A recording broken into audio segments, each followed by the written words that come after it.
Assalamualaikum warahmatullahi wabarakatuh. Bismillahirrahmanirrahim. Sejatinya kehidupan itu adalah hidupnya hati.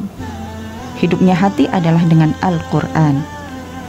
Berapa lama umur kehidupan kita, maka lihatlah seberapa lama pula kita bersama Al-Quran. Karena dengan mengingat kalam Allah, hati menjadi hidup. Itulah hakikat kehidupan kita. Sahabat sekalian yang sedang bersemangat selalu bersama Al-Quran, baik dalam lingkaran belajar maupun yang mengajarkan. Tentunya nasihat ini adalah untuk kita semua. Menjadi guru, menjadi murid dalam halaqah lingkaran Al-Quran merupakan sebuah profesi yang sangat mulia, yang paling mulia. Di saat manusia berlomba untuk meraih profesi yang identik dengan perkara duniawi, maka menjadi pembelajar Al-Quran, baik mengajarkan maupun belajar, merupakan sebuah profesi yang erat kaitannya dengan saham-saham akhirat. Adakah yang lebih mulia bagi seorang muslimah daripada meraih kemuliaan dan kesuksesan di akhirat kelak?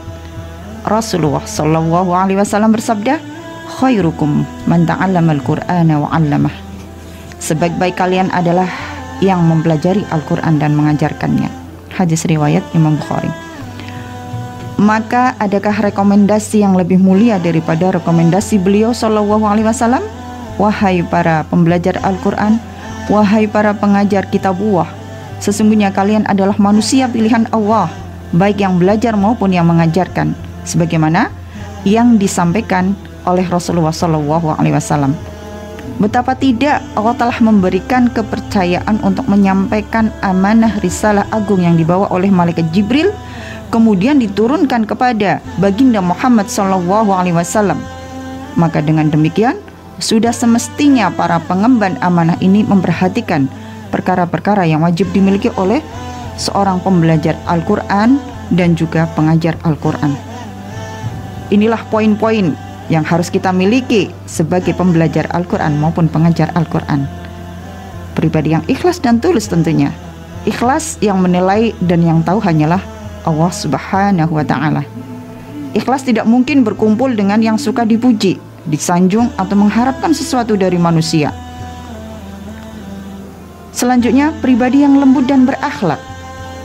Sesungguhnya kelembutan adalah senjata yang paling ampuh dalam segala hal. Kelembutan tidak mengenal medan tertentu, sebagaimana Nabi Musa diperintahkan untuk berkata lembut menghadapi bengisnya seorang Raja Fir'aun. Sedangkan Rasulullah diperintahkan untuk berlaku lemah lembut kepada orang-orang di sekitar beliau saat itu. Jadi berlemah lembutlah terhadap setiap murid yang ada di depan kita. Berlemah lembutlah terhadap guru yang ada di depan kita saat beliau mengajarkan ilmu kepada kita. Selanjutnya tentunya poinnya adalah pribadi yang bersemangat. Siapa yang pernah lelah? Siapa yang gak pernah lelah? Atau siapa yang pernah lelah?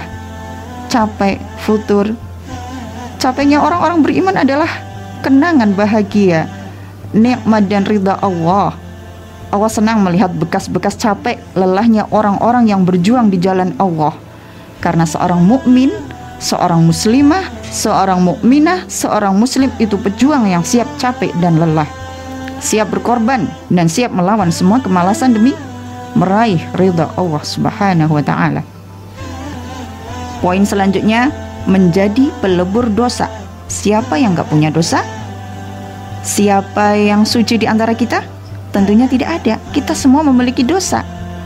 Karena alasan inilah maka kita berada di sini. Lingkaran halaqah Al-Quran yang selalu mengikat hati kita agar senantiasa kita selalu ingat kepada Sang Pencipta Allah Rabbul Alamin.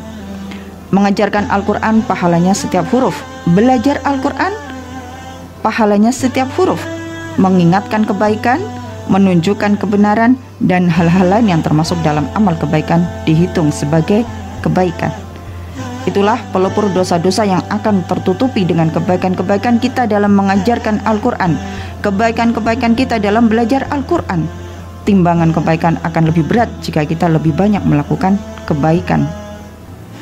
Ayolah para sahabat muslimah, bersemangatlah lagi untuk melebur dosa-dosa kita dengan berlelah-lelah mengajarkan Al-Quran dan belajar Al-Quran. Lebih bersemangat lagi kaki kita untuk berjalan menuju tempat-tempat majelis Al-Quran, tempat-tempat majelis ilmu, dan juga HP yang ada di tangan kita, kita manfaatkan untuk terus mendengarkan tausiah-tausiah dari para ulama dan juga orang-orang soleh dalam hal ilmu akhirat. Lebih bersemangat lagi telinga kita untuk mendengarkan Al-Quran lewat murotal para masyayikh dan juga tausiah-tausiah dari para alim ulama, kisah-kisah yang menyemangati kita, dan juga sirah-sirah para sahabiah tentunya, yang bisa kita ambil pelajaran ya lebih dalam lagi bagaimana perjuangan para sahabiah di dalam mengemban amanah yang sangat mulia. Semoga Allah menambahkan barokah kepada kita semua, dan Allah Subhanahu wa taala meridai kita semua, dan semoga kita semua di akhir hidup kita adalah husnul khatimah. Assalamualaikum warahmatullahi wabarakatuh.